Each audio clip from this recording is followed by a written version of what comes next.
Of the families that boarded the doomed ocean liner Titanic in England in 1912, only one-fourth arrived safely in New York together. Albert and Sylvia Caldwell and their 10-month-old son, Alden, were one of those rare families. Today, we're going to hear their story directly from a family member of these survivors. But first, allow me to say hello and welcome to Titanic Legacy, a podcast that explores Titanic's lasting impact through conversations with creators, authors, artists, historians, filmmakers, musicians, entrepreneurs, podcasters, even video game developers. And thus far today, we are just celebrating those who continue to keep the Ship of Dreams legacy not just alive, but thriving. And I am your host, Paul Carganilla, and we've been blessed to speak in the past with several Titanic survivor family members. So far this past year, Cliff Ismay, Simon Medhurst, Helen Benziger, and today we're lucky to add to that list Julie Hedgepeth Williams. Julie is an author, speaker, and professor teaching journalism and English at Samford University in Birmingham, Alabama. Her published books include Wings of Opportunity about the Wright Brothers, Three Not So Ordinary Joes about the founding of Southern literature and the figures involved in that, and A Rare Titanic Family, the Caldwells Story of Survival about her great uncle's family who survived the Titanic disaster. Ladies and gentlemen, please join me in giving a big, warm Titanic Legacy welcome to Julie Hedgepeth Williams.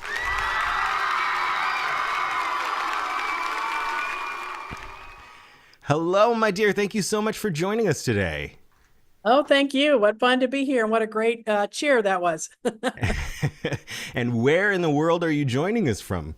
I am joining you from freezing cat cold Birmingham, Alabama. Those two things don't usually go together. Usually it's nice and warm in Birmingham, but it's very cold here today. Right now it is, it's 32, I think. It's very cold. So I'm down south where it's supposed to be warm, but it is not. Great day to cozy up, put on a sweater, and talk Titanic. Right.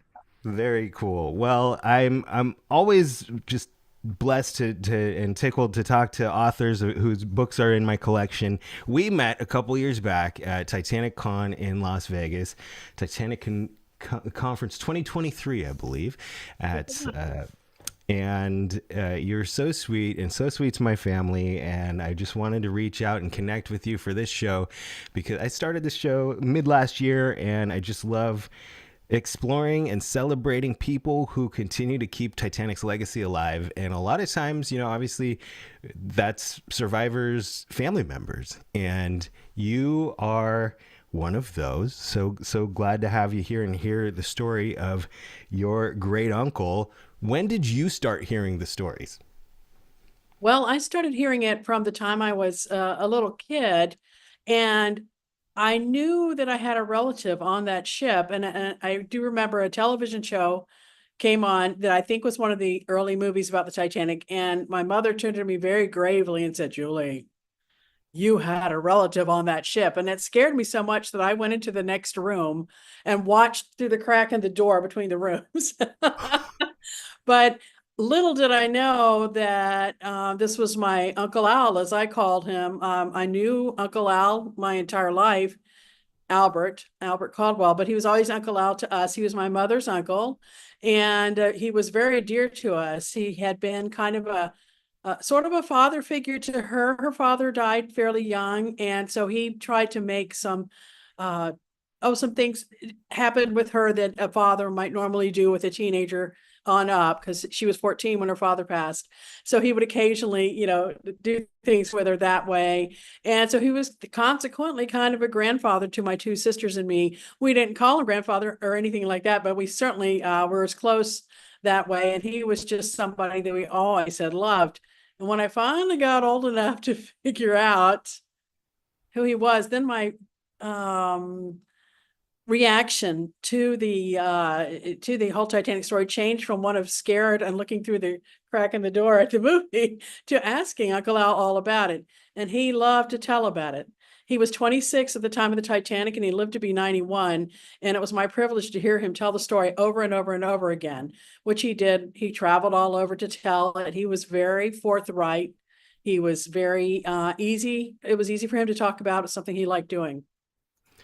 That's fascinating that you're like, I'm trying to think now, you're the at least the third person to say you found out when somebody was watching programming about the Titanic. Clifford Ismay has the same had the same discovery. Helen Benziger as well. Like they're watching a movie about Titanic or about Margaret Brown, and then a parent tells them, "Oh, by the way, we're connected." Was it? Did you feel like up until the moment you discovered that it was something that was hush hush? Like when your mom told you, was it like this is a secret? But like, was the family always talking about it? The family really was always talking about it, just that when we were small, it wasn't that much. It kind of happened upon us, suddenly like that moment watching the movie. Also, our neighbor in we were in Columbus, Ohio. Previous place we lived was Dayton, Ohio. And our little neighbor girl was standing in our yard when we came back from vacation, beating a little tree in our yard with a little toy cane that we had all won at a carnival.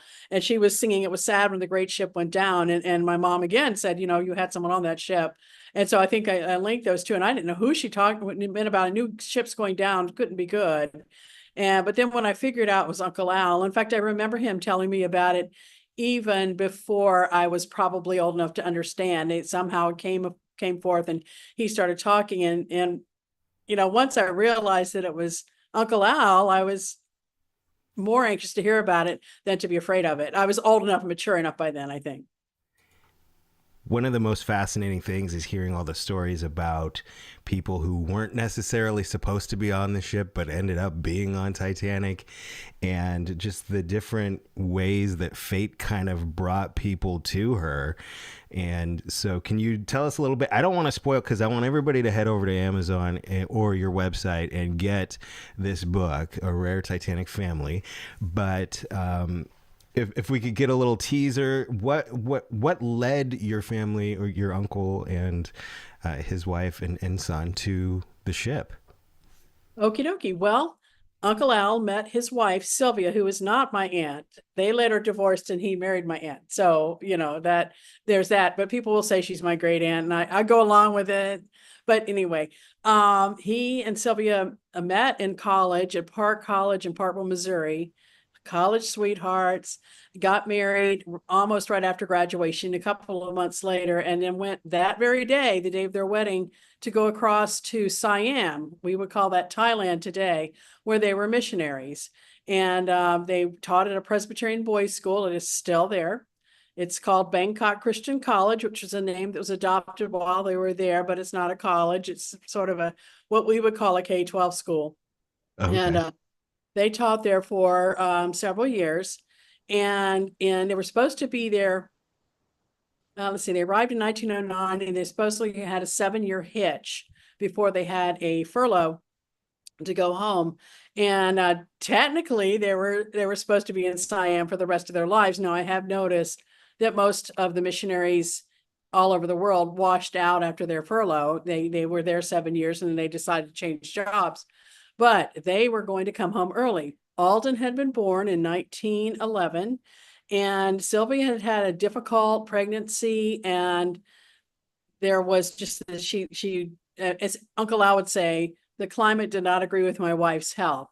And there was some thought in the medical community then that certain, like pale complected people shouldn't be in the tropics, and it would really damage their health.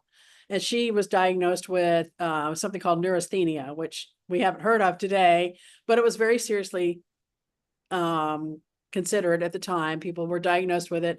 There were hospitals devoted to it. So she was diagnosed with this and was told she should go home.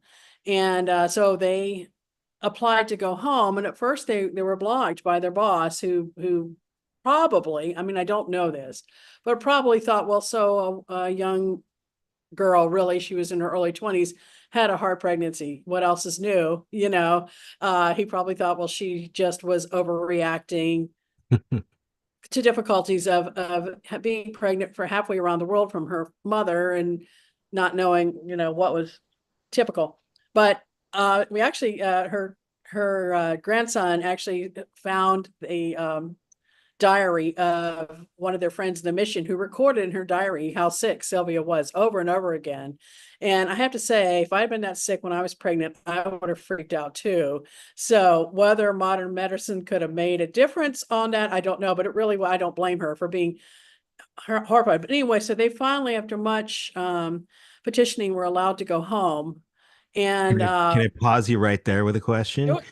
So I wondered how much of the story that, because you obviously know very much about it, how much of this was told to you by Uncle Al, and how much of it did you discover in your research for the book, like this diary and oh, other that was literature? definitely a discovery. Yeah, that's true. He told us a very basic story. He told it in every time he gave his speech about the Titanic, which he had given since 1912. He'd spoken in public about it, Hmm. and it it definitely said, his wife did not agree with the climate there. Her health was, compromised by it. And but he didn't know about the diary, never did. And so yeah, some of this is what he found out later, what I found out later. So to this point, we know that he had definitely gone on missionary work with his wife. The baby had been born there and her health was in jeopardy. So that part we know. And so they left to go home after much petitioning. And they wound up in Naples, Italy, where apparently she had been sent to take the rest cure for neurasthenia. Now, we didn't know the name neurasthenia. I had to find that out by research. But they were planning to go to the spa there and take this rest cure for her. Well, this part I did know. He did tell this. While they're in Naples, they saw a ship leaving for the United States because it was flying the flag of the United States, and they thought, well, we'll take that ship home. And as it turned out, that was not the original plan. The plan, of course, was to stay in Naples at the spa, but the ship that they considered taking home was the Carpathia, and it was on its way back that it picked them up in the ocean. And he always did tell that part. Now, over time, I started wondering, it was too late. He was gone. Why didn't they take the Carpathia? What made them think they were going to take it? And I discovered that she had written to her alumni magazine that she was seasick every single day they were in the Indian Ocean coming home. And I had worked out that they had come across the Indian Ocean on the Derflinger, the German boat. And I had this sort of light bulb moment one day. Wait, how big was the Carpathia compared to the Derflinger? And I looked them up and they were the exact same size. So she had been looking up a month of seasickness. And Hmm. then they actually got to Naples. And instead of going to the spa, I found out from her grandson they were afraid of cholera. And I discovered there was an outbreak of cholera in Naples. And this is probably what made them think we'll take the first ship we see rather than go to the spa. That was a dangerous disease. Well, it's dangerous today, but at the time it was very dangerous. And so they probably looked right at that ship going to New York and said, let's go, until they realized that it was the exact same size. And I know they, were, oh, there you go. And here they were about a year after the Titanic, but they were very much concerned with her seasickness. I joke to my audiences, how many of you have written to your college magazine about being seasick? Nobody has, because that's not something you normally talk about in a sort of a remembrance to your class. So yeah, so she was afflicted with seasickness, and the Titanic, being the largest ship in the world, would have been very appealing because the larger the ship, the less seasick. And he always did say that they saw an advertising placard for the Titanic in Naples. And that's where they decided that they were going to go to London and take that ship home. And I believe the pieces all fall into place for that to be an avoidance of seasickness. That's amazing. I've been on a couple of cruises in my lifetime, and it is like these cruise ships today are obviously many times bigger than the Californian would have be, or the other one that she was really seasick on. I don't want to butcher the name, but even off one of the modern day cruise ships, it takes a couple days to get your land legs back. So I can't imagine. So they see this advertisement for Titanic, which is now going to be the biggest ship on the seas, and how long did they have to wait to catch that right? It was 3 weeks away. And I remember Uncle Al saying that was about the time we had planned to leave for home anyway. Well, they had planned to stay in the spa for about 3 weeks. Now, he didn't specify that, but I knew that they had planned to be in Europe for 3 weeks. Hmm. And that they were going to, once they got to Europe, it took a while to get through the Indian Ocean. But once they got to Europe, they were supposed to be there for 3 weeks. And so it was the time at the spa just didn't happen because of the cholera outbreak. So they took a little trip through Europe for the next 3 weeks, which is interesting. In my research, I discovered that today we think, oh my gosh, you got to save and save and save to go to Europe. It's expensive. But at the time, I actually found ads for resorts out west that say, don't go to Europe. We know that's a cheap trip, but you can come out west. It was interesting. It was considered a poor person's excursion, and they were already there. So they just went through some of the major cities of Europe and were tourists, and eventually wound up in London, ready to go on the Titanic.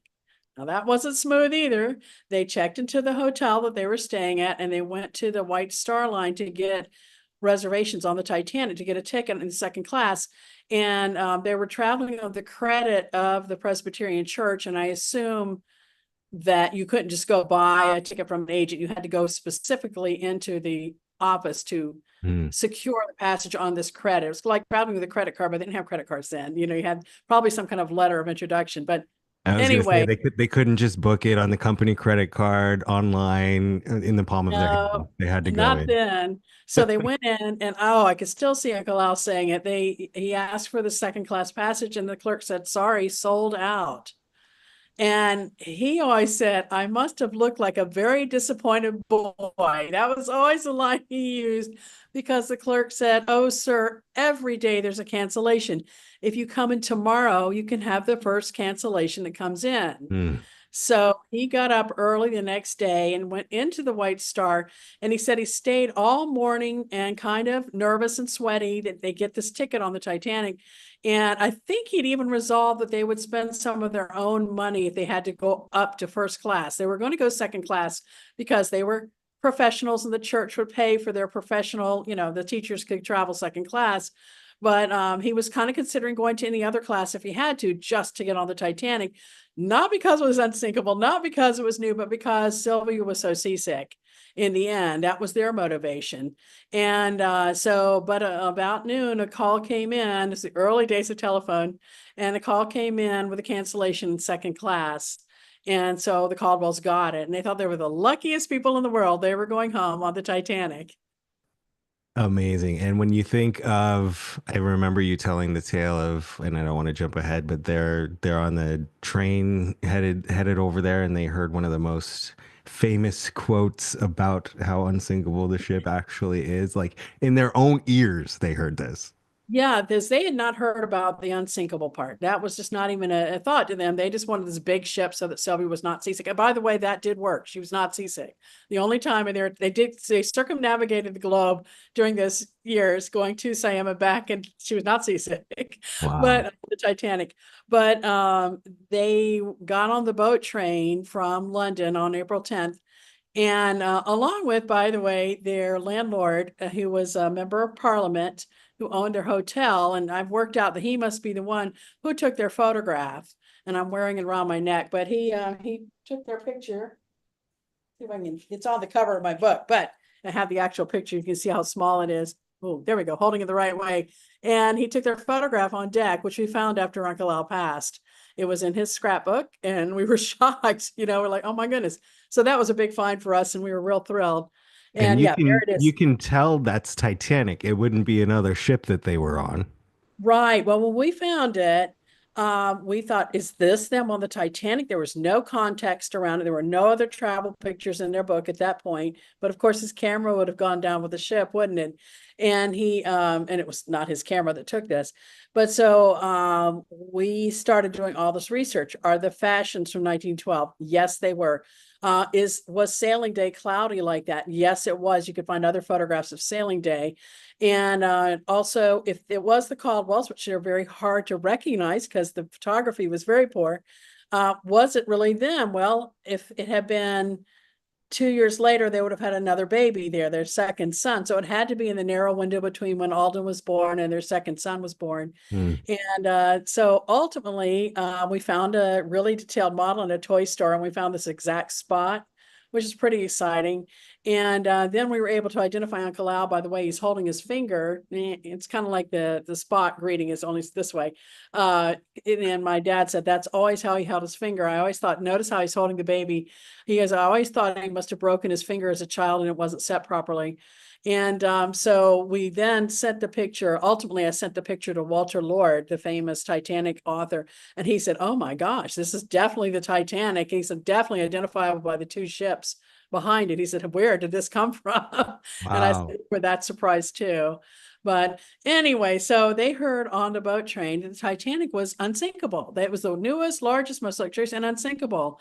And we can infer that Sylvia was kind of disturbed by that. She was a missionary, and it was a little, she called it later, the defying of man, the defying. So the fact that there was some sense that man had bested God in this. And so she asked this deckhand carrying her baggage onto the Titanic. He was carrying their travel trunk. She says, is this ship really non-sinkable? And he answered with that famous line, the one everybody knows, yes, lady, God himself cannot sink this ship. And that's where the line comes from that everybody uses and is irresistible in all the fictitious versions of the Titanic. And it really came through Sylvia Caldwell. That's where we hear it. And so that was kind of neat. I'm kind of proud of that. You have direct family ties to one of the Exactly. most recognizable Titanic quotes Yes, cinematically, exactly.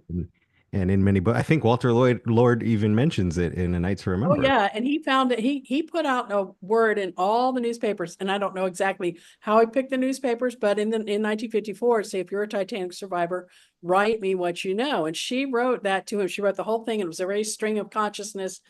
And in the middle, she just said, she quoted him as having an accent, yes, lady, God himself cannot sink the ship. And it was in the middle of a paragraph of stuff. Just, it had to be, you had to read it to pull it out. And he was so taken with that he made it a chapter heading and, focused on it, even though he didn't get it until 1954, which was the year the book came out. So it was the very last minute ad, but it has endured as one of the most famous lines ever said about the Titanic. I always say the most famous line because most people can recall it when prompted. Then they're kind of shocked. Sure. Family ties directly to it. That's wild. And so she, being a God-fearing woman, thought, ooh, knock on wood, right? Right, something like that, because she later called it the defying of man. One of the rare things we have from the Titanic is her booklet, Women of the Titanic Disaster. And this is the one my son has recorded, my son who's the actor in Los Angeles. He has recorded it, and his name is Alden. He's named for the little baby Alden Caldwell. But this little 1912 booklet I found among Uncle Al's stuff when he passed away. And I had never seen it before. And it's just, 12 pages long, 15 maybe. And it's her story about the women of the Titanic, and was published in 1912. And as far as I can tell, there's only one other copy in existence. So this is another treasure, and he just happened to save it all his life. They were divorced in 1930, but they seem to have maintained a friendly divorce. And, that in fact, the whole family is proud of the fact they had a friendly divorce. There was no, backbiting or ugliness. I think he went to see her toward the end of her life, because their son lived there too. So, Yeah. Two sons, yeah. two sons. Yeah, they had two sons at the time. One of them lived with her. I So, get you. and the other one he was living in Allentown, Pennsylvania at the time when she lived in Bloomington, Illinois. Always good to Anyway, have those amicable splits whenever you can, right, especially when exactly. children are involved, even back then. Even, yeah, and they were grown, the children were grown by then, but pretty much young men at the time, but well, older than that by then. But anyway, when they split when they were young men, like one was in high school, one was in college, but they maintained a friendship, which was good. And then he married my great aunt, which was really good. Right. All right. So they board the ship, and they've had a lot of twists and turns that led them there, a lot of challenges along the way. Was their voyage, at least the first 3 or 4 days, all right? Oh, they loved it. Yes, because for the first time ever, Sylvia was not seasick. Yes, it worked. The large ship, that was it. And Uncle Al always referred to the food. The tables were piled high with all the luxuries and delicacies one could ever want. And he would always follow that up with, and no one was seasick. Now we actually do know that some people on the Titanic were seasick, but that meant Sylvia wasn't. In Right. his experience, this was the first time she had not been seasick. And they did have a great time. He had a camera. I always like to joke, they were among the vanguard of tourists with cameras. And we know they were there because we have photographs of them in Siam that they had sent home to the new grandparents, when the baby was born. So they had a camera. And he apparently took his camera one day all over the ship to get pictures. And he went down into the engine room. I always kind of imagined it was hard to get down there. He said he had to talk his way down there. But then I've learned from some other survivors for instance, Frank Goldsmith, his father was a little boy on the Titanic. He just scampered down there with his little friends to see what it was all about. So Right. somehow Uncle Al got down into the engine room and he took pictures of the stokers. And then he decided he had a 1912 version of a selfie. He wanted to shovel the coal into the furnace and have his picture taken. I mean, he was going to pretend to hold it. So he gave the camera to a stoker, and the stoker took his photograph after advising him how to stand. And apparently they exchanged names. And we don't know for sure who that stoker was, but it seems to have been Frederick Barrett, who was somewhat known. Yeah. So the man took his photograph. And ultimately, that's what's going to save Uncle Al's life, this encounter with the stoker, because, they had a lovely voyage. And on the 14th, it was a Sunday. And of course, our good missionaries went to the second class dining saloon service. And, it was based around the hymn, Eternal Father, Strong to Save, which ends with a prayer for people in danger at sea, which of course they didn't realize that was them. Mm. And Uncle Al did, really start telling the story at that point, saying, it was too cold to take the baby out for a walk on deck, which they might normally do. And I found that Sylvia left behind a note in an article that said, we went to bed to stay warm. And Sylvia was lying awake and she felt the ship shudder. And we figured out she was lying awake because the baby had been fussy all day, found some notation later. And you know how that is on a ship. You don't want the baby screaming.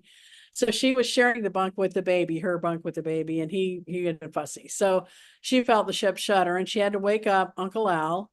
And for his part, he never heard her calling it except subconsciously, because he suddenly sat up in bed and he realized something was wrong. What was wrong was that, as he always told me, the bed vibrated sympathetically with the ship. And it was, such a good sleep. But he knew the bed wasn't vibrating. He knew something was wrong now. So he leaped out of bed, threw on a raincoat, and he went out into the corridor and came back and he told Sylvia, well, we've just run into a little iceberg, no harm done. They say to go back to bed. So he did. He said it was real hard to get back to sleep without that vibrating bed. But Huh. just as soon as he had drifted off, a crewman came running through and pounding on the door and yelling everyone on deck with their lifebelts. So, so they got up again. That silence can be deafening. Like I mentioned, I've only taken a couple of cruises, but you can tell when the ship's engines are not going. And I've read several times in Titanic tales that that's what woke them up or what What he made them said. realize like something is wrong because the ship's engines are not going. Yeah, that's exactly what he said. It actually woke him up. Now I know Sylvia was trying to wake him up. We Right. also know that from her letters and stuff. Yeah, so they then had to get up. Now the little bit of wry humor is that they had bought all new clothes in Paris. They had, had clothes that were for the tropics. Mm. When they got to Paris, they were so cold they had bought all new clothes, as he put it, in Paris. And they dressed in their oldest clothes and left those Parisian fashions on board. Alas for them, which of course they need to make a big deal out of because that was so petty, but it was always kind of funny. And I'm Uh, guessing since it's not the cover of your book, his camera and film didn't make it off they either. didn't make it either. He always used to tell my parents if they just find my camera down there. And of course, at the time, they hadn't found the ship down there either. And he was he was confident that they would find the Titanic and they would pump it full of styrofoam. He had worked that out. Oh, okay. and it would bring it to the surface, and they would bring it on into New York, and then he would get back on board and get back to their cabin and find his travel trunk, which had their life savings in it, which was $100 in American gold coins. Oh, They had changed wow. their Siamese money for American gold coins, which were legal tender at the time. And they're still there as far as we know. So, I mean, they should not have been ruined by the water and the salt. They should still be intact. So Wow. he always used to say to me toward the end of his life, honey, when they find the Titanic, you can have my gold pieces. So whenever I'm at one of the Titanic exhibits and there are some gold pieces, my sisters and I always say, that those are ours. Luckily, we don't get thrown out. The guard never thinks we're serious. Could you open up this case for me? These are my uncles. He said I could have them. Well, if the baby had been fussy all night, well, how was it when it got out into the cold? Well, one of the interesting things about the baby being fussy was that, they had to leave their money on board because what do you do when the baby's fussy? Keys. They had given the baby the keys to play with, and he had lost them. He was only 10 months old. So Oh, he wow. had lost them. So they were looking and looking for the keys to the trunk to put his little coat, little hat on. And we know he had a coat and hat because he's wearing them in this picture. But they never could get the trunk open. So they had to wrap him in a blanket, and they had to leave his little coat and hat in the travel trunk along with their gold coins. And so they went out on deck, and it was very cold, and the baby seems not to have fussed. Uncle Al would have been holding the baby. He was always depicted as the one holding the baby. He is in this picture too, because of this problem she had called neurasthenia, which one of the manifestations of it was weak arms and legs. And there were so many manifestations of this disease, which is why we don't recognize it anymore. It was eventually divided up to various categories, including one of which was what we would call PTSD. But Hmm. it was, some kind of a problem where she probably couldn't hold him, and without a struggle, because he was, by then a big heavy baby and probably very squirmy. So Uncle Al was holding him tight, and they were just milling around,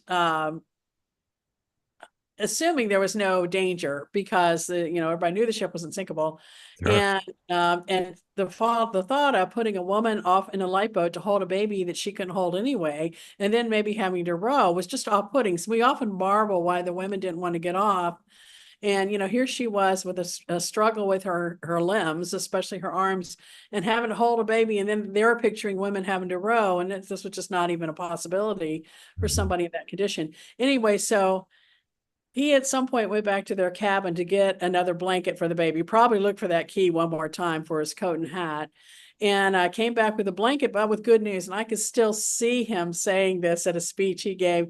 He said, I stepped back through a watertight door that was still open. I'm just glad the captain didn't shut that door while I was behind it. Well, they had been led to believe by people on the boat train that the Titanic was rendered unsinkable because the captain could push a button on the bridge and thus lower watertight doors all around. And that's what made it unsinkable. Now, in reality, that only worked for the engine room, but they didn't know that.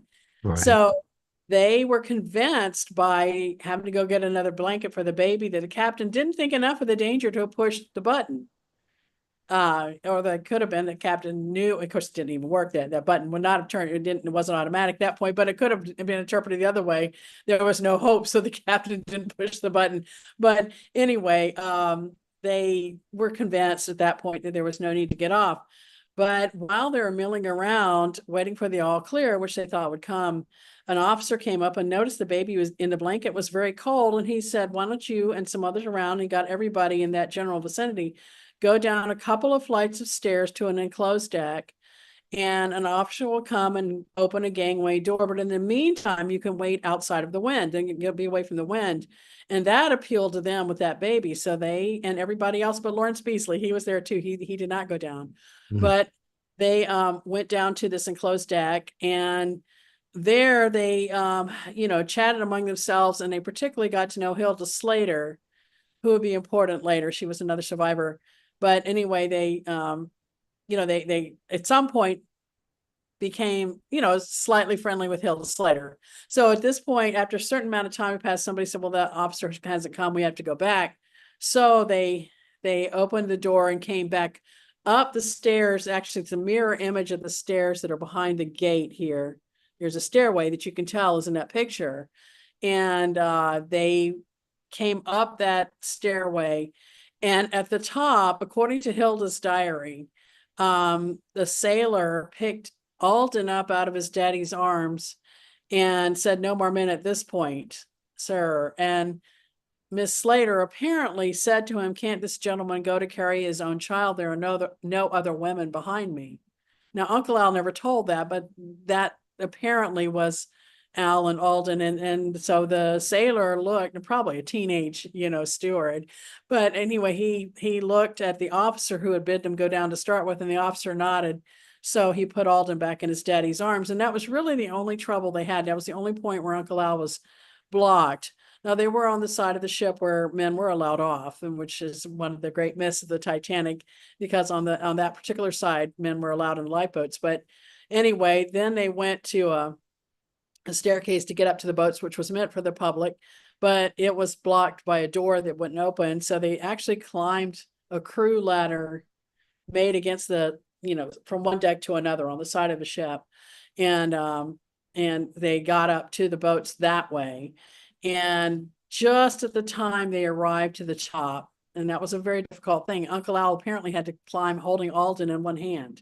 And well, actually everybody climbed up, and the Caldwells were still down there.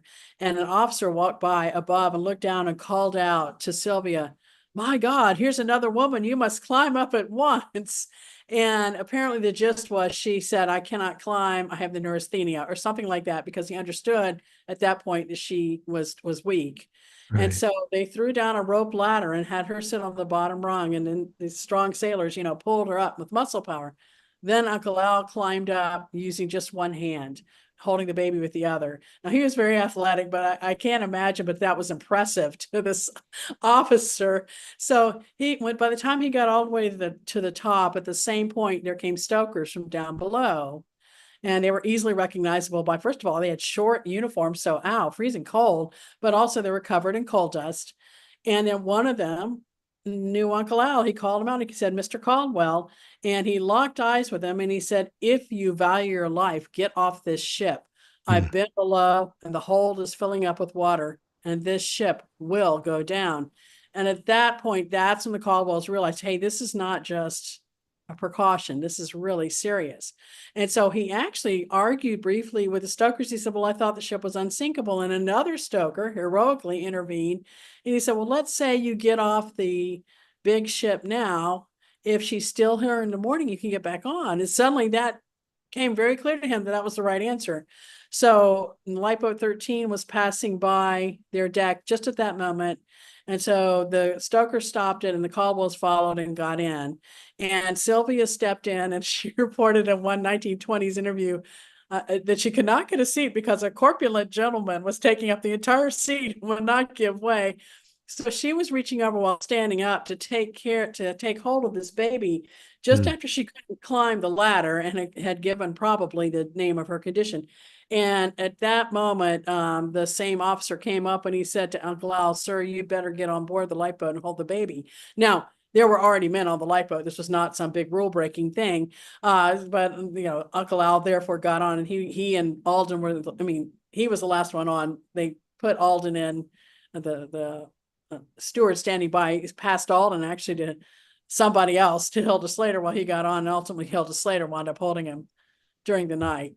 So, Very fortunate that he was on Murdoch's yeah, side and not Lightoller's side, but also that Lifeboat 13 was one of the most full lifeboats, right? it was. They were the last three on, and I think it had capacity of 65, and they made 64th. The last one on was 64. Now, you couldn't tell the difference at night, and everybody bulked up with coats or whatever they were wearing. So it looked capacity, and they were essentially at capacity, one person shy of capacity. Mhm.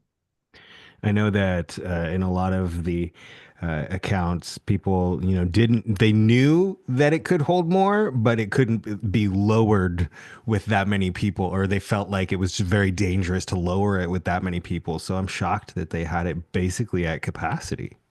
Yeah, I've heard that too. I've heard that it used to be before that that the lifeboats would split if they were, like down to like the length of it, and then everybody was in the water. That wouldn't be any good. And they were all afraid of that because Uncle Al, in a letter written from the Carpathia to a friend, said that several of the lifeboats went down with the ship or dumped everybody out or something. And it was dumping out, I think. And he was obviously that was on their mind. They were afraid that would happen. And he believed it had happened until many,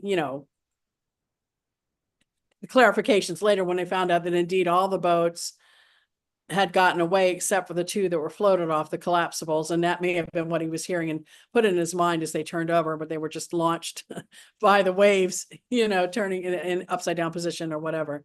Right. So So once they were in the water, usually, or most of the lifeboats, they got as far away as they could. Was he able to see Titanic as it went down?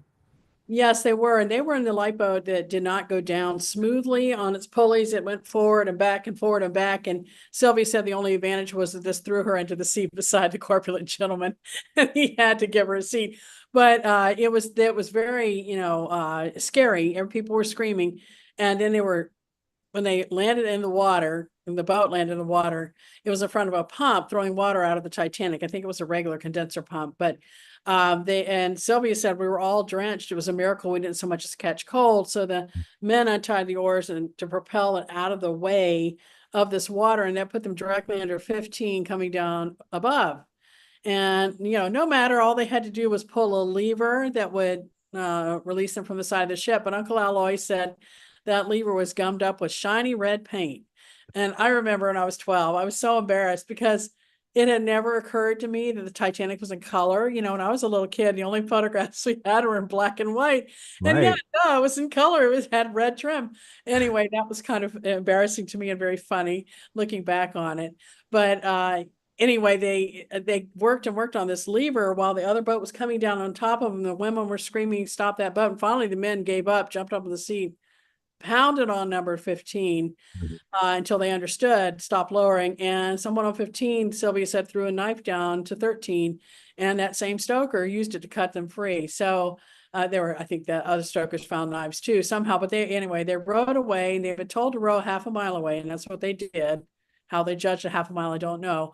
But it was only then that they could tell the Titanic was in trouble, because at that vantage point, they could see that, the water should have been parallel with the portholes, but it wasn't. The bow was sinking and the portholes were going under, still glowing with electric light, so that it caused the sea to glow an unearthly green. And finally, the lights winked out, and there was a horrible explosion, and the ship broke in two, and the bow sank, and the stern floated just a little bit longer, and then it went under. And as Uncle Al always put it, with a gentle swish, she was gone. Wow. Oof. And then you just have to wait. You don't know how long you're going to be waiting or who's coming or when. Yeah, And they I never heard Uncle Al talk about the people screaming in the water, but Sylvia did. And she said in her booklet, I believe, she said their cries are the weirdest, most appalling, most heartrending noise ever mortal might hear. And one man on their boat said it's just people singing, but one woman on their boat said, well, as Sylvia said, we who could be deceived. They knew what it was. But this one woman on her boat said, well, let's sing. And so she raised her voice in a hymn. This woman did now. Sylvia recalled it as a hymn. The woman recalled it as a sea shanty. But in some way or other, she was singing to try to drown out their voices. And Sylvia counted her a hero to try to, do that small gesture to try to keep them from hearing. And anyway, so then they were in the boat looking for the promised rescue ship. One of the lookouts was actually in their boat and said, "Oh, there's a ship coming, don't worry." And all they could see were lights on other lifeboats. And finally, after an hour, a young man saw a light on the horizon he thought was from an actual ship in the distance. And Uncle Al said, none of the rest of us could see it. So we dare not believe. But after another hour had passed, they could see that he was right, that a ship was coming. And when the sun popped over the horizon, there was the ship standing a short distance off, and it was the Carpathia, the very ship they had turned down in Naples, now on her way back to Naples. Naples wasn't her next stop, but anyway, they both recognized it, and they had turned it down for being too small. And you got to imagine that it looked really, really, really large from the lifeboat. a completely different perspective. Right. And oh well, I'm gonna be seasick on the way home, but I'm gonna be alive at this point. Right. And there was no report. People ask me that all the time. Was she seasick? And I understand it was even kind of a stormy passage. No mention of that ever again. All we knew about was about the seasickness. That I could find was the seasickness, on the Derflinger, and on the Pacific too. They took the ship Manchuria to Siam, and she was seasick on that too. So yeah, I assumed there was probably some seasickness, but by then they were very grateful to be on the Carpathia. I know I asked you for 30 minutes and we've gone way over, but Uh-oh. before we let you go, can I ask you how Titanic and this story and this connection to your family has affected your life? What kind of impact has it had? Well, I've always loved the story, and when my book came out in 2012, during the 100th anniversary, I, put out on all my Christmas cards, oh, read my book, and several of my friends in college said, oh, I remember you pinned me against the wall and told me the whole story. Now, Uncle Al passed the year I went to college. Oh, no, the year I went to college. He passed in the spring, and I started college in the fall. And apparently it was fresh on my mind. And I would say that Uncle Al made me such a history buff that I became a history major and English. And I spent my career as a journalist. And to me, that history major is probably the best training for journalism. My school didn't offer journalism as a course, but it was really good because you're simply writing down what is true in a way that's engaging and people want to read. And so it was a big influence on me. And then many years later, after I met my husband and we married, and we had a son named Weston, our older son, who was named for his grandmother, Annie Weston, who he always admired. And then when we were expecting Alden, we were looking for a name, and he said, we really should shake the family tree. Let's shake your family tree. And what came out was Alden as the family name we wanted to use. So it's influenced the fact that we have Alden as our son, named for the family. And it was real cute when he was a little bitty boy. He was kind of scared of the Titanic too, because one day I was reading A Night to Remember, and he came up to me and he said, Mommy, was I on that ship? And it just scared him. I don't even know how he knew that there was some connection, but somehow, obviously, I told him. And he was just terrified. So he didn't embrace it as quickly as his brother did. His brother was older and more mature, and Alden was kind of afraid of it. But he now knows about it. He's a grown man now. That's wonderful. Well, like I mentioned, so many survivors and their families, they didn't want to talk about it. There was shame around it, but some people shared their story from day one, like it sounds like your Uncle Al did. And thank you for sharing it with us, keeping the legacy alive. I asked you for like a teaser, but ladies and gentlemen, there's so much more to the story. So head over to newsouthbooks.com or Julie's website, juliewilliamsauthor.wixsite.com. Amazon would be better bet, because New South has been sold to University of Georgia. So if you want University of Georgia Press, they now own it. New South's owners retired. And so now it's no longer newsouth.com. It's now University of Georgia. I think you can still link to it there. I think they have a ongoing link, but so yeah. If you want it on copy, just find me on Facebook or whatever, and I'm happy to arrange sending you one. So all right. Find her on Facebook if you want it signed. I have mine signed from the lovely Julie. She says, to Paulie and his beautiful children, thank you so much. They're so cute, y'all. They're so cute. We had a pleasure meeting you in person, and thank you so much for spending the time with us here virtually. And to everyone at home, if you were entertained by this conversation, please be sure to rate, subscribe, leave a positive review on your favorite podcast platform. Titanic Legacy is an independent podcast, and I produce this show just for the love of Titanic with no financial incentives. So a really awesome, free way, easy way to support the show is by leaving a positive review on whatever platform you listen to. And if you enjoy conversations with creatives of all types, not just Titanic, but out there in the world, check out my other show, the Carganilla Online Variety Entertainment Podcast, or covepod for short. And I want to say thank you one more time to our guest, Julie Hedgepeth Williams. You are just the sweetest, and this has been great fun. The story is fascinating. Again, pick it up on Amazon, A Rare Titanic Family. Thanks to everybody for tuning in, however you listen, whenever you're listening, and until the next episode, seize the day, follow your heart's fire, and make each day count. Thank you, everybody. Thank you.